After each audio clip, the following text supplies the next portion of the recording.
তার তিনি হয়তো নিঃসন্দেহে আমরা আসলে যেহেতু এখনো দেখিনি, তবে আমরা শুধুমাত্র কিন্তু কল্পনা করতে পারি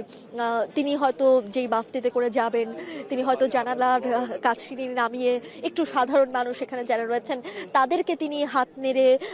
হয়তো অভ্যর্থনা জানাবেন, তিনি হয়তো তাদের দিকে তাকিয়ে একটি হাসি দিবেন, যে হাসির মধ্যে আসলে বিজয়ের হাসি থাকবে, যে হাসির মধ্যে দেশের প্রতি ভালোবাসা থাকবে। 17 বছর পর দেশের মাটিতে পা রাখার যে আনন্দ, নিজের মাতৃভূমির কাছে ফিরে আসার যে আনন্দ, সেই আনন্দ হয়তো তিনি উপভোগ করবেন, এবং সেই হাসিতেই কিন্তু আসলে আপনাকেই বলছি, ইন্স্যুরেন্স করলে সিটিতে সুরক্ষা পাবেন নিশ্চিত।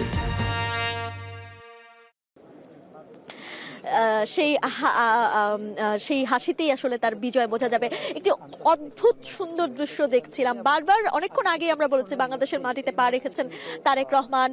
ঢাকায় এসে পৌঁছেছেন, ঢাকার মাটিতে পা রেখেছেন তারেক রহমান, কিন্তু সত্যিকার অর্থে এখন আমরা দেখতে পাচ্ছি তিনি আসলেই বাংলার মাটিতে পা রেখেছেন। বাংলার মাটির প্রতি